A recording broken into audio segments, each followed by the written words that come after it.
ये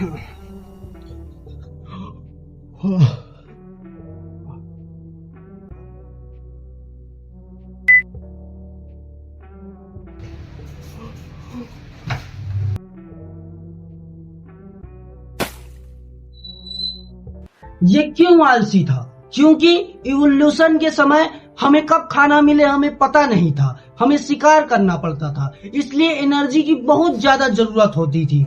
तो हम इवोल्यूशन के समय पुराने जमाने में बस दो ही काम करते थे, एक है शिकार करके एनर्जी बनाना और दूसरा है आराम करके एनर्जी सेव करना। ये सर्कल बस चलता ही रहता था, जिससे हमारे ह्यूमन माइंड ने एनर्जी सेविंग मोड प्रोग्राम कर लिया था। वही प्रोग्राम हम इंसानों में अभी कुछ बचा हुआ है और इस इंसान के में कुछ ज्यादा है। लेकिन अभी 21वीं सदी चल रही है तो हमें शिकार करने की जरूरत ही क्या है? तो हम अभी क्यों आलसी है? क्योंकि लेजीनेस का डेफिनेशन ही अभी पूरी तरह से बदल गया है। अब हमारे पास ताकत है, एनर्जी है, खाना है, टाइम भी है और रिसोर्सेज भी है, तो हम क्यों आलसी है? क्योंकि मन नहीं लग रहा है, मूड नहीं होता है। यही है लेजीनेस की डेफिनेशन अभी की। आलसी व्यक्ति के माइंड में बस दो चीज की कमी होती है।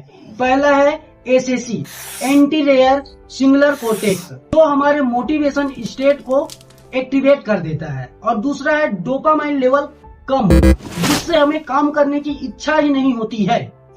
ये है पूरा लेजीनेस का रीजन। इसी की वजह से हम आलसी हैं और इसका परमानेंट सोल्यूशन, जिंदगी भर आलसीपन खत्म हो जाएगा, उसका एक ही सोल्यूशन है, वो है हार्ड इमोशन बिल्ड करना। हम इंसानों को ना इमोशन काम करने पे मजबूर बना देती है और इंस्टेंट पावर देती है। एडी हॉल 100 किलो का डेड लिफ्ट उठाए, लेकिन इंसानों के लिए इतना वेट उठाना पॉसिबल ही नहीं है। तो वो कैसे किए? एडी हॉल अपने इंटरव्यू में बताते हैं कि जब मैं वेट उठा रहा था तो सिर्फ मैं डंबल नहीं उठा रहा था, अपनी बेटी को बचा रहा था।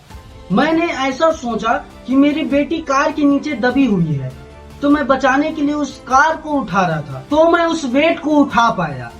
इस स्टोरी में दो चीज है, पहला है लव, अपने बेटी के प्रति प्यार, और दूसरा है मजबूरी, जिम्मेदारी कि उसे बचाना ही। और यही दो चीज जीवन भर लेजीनेस को खत्म कर सकती है। पहला है लव। तुम अपनी गर्लफ्रेंड, बीवी, बच्चे, माँ कुछ भी जोड़ सकते हो, उससे बेइंतहा प्यार करते हो, तो उसके साथ बातें करते हो, समय बिताते हो, तो क्या तुम्हें बोरियत फील होता है या लेजीनेस आता है या तुम्हें मोटिवेशन की जरूरत पड़ती है? बिल्कुल नहीं ना। मेरे कहने का सीधा सा ये मतलब है कि जो भी तुम्हारा गोल है, जो भी तुम्हारा काम कर रहे हो, उससे बस प्यार करो, उससे मजा लो, उससे रस लो और उससे कुछ सीखने की भावना रखो, तो लेजीनेस का सवाल ही नहीं उठता है।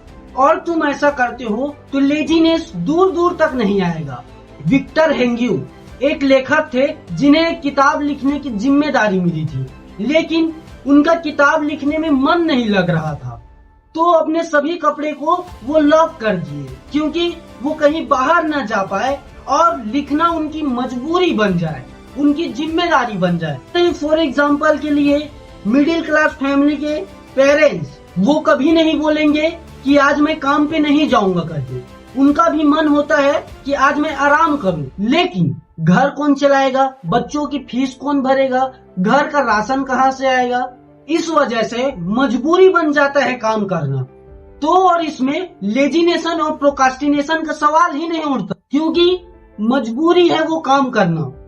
तो लेजीनेस, आलसीपन आ ही नहीं सकता, तुम्हारी जिम्मेदारी बन गई है। तो वैसे ही तुम सेम अपने गोल पे, अपने काम पे मजबूरी बनाओ, तो लेजीनेस आ ही नहीं सकता यार। और तुम इतना जान लो, लेजीनेस बाहर से नहीं अंदर से खत्म होगा। तो प्यार बनाओ या मजबूरी बनाओ, तुम्हारे पास फील करने की वजह होनी चाहिए। बस हो गया, बस तुम्हें इतना ही काम करना है कि हार्ड इमोशन बिल्ड करो, अपने गोल के पीछे का रीजन इतना स्ट्रॉन्ग रखो कि लेजीनेस आने की औकात ही मत हो। थैंक यू वीडियो देखने के लिए। अगर आपको वीडियो में कुछ भी थोड़ा सा अच्छा लगा है तो वीडियो को एक लाइक करना और चैनल को सब्सक्राइब करना, और वीडियो कैसा लगा कमेंट जरूर करना। मिलता हूँ अब अगले वीडियो में।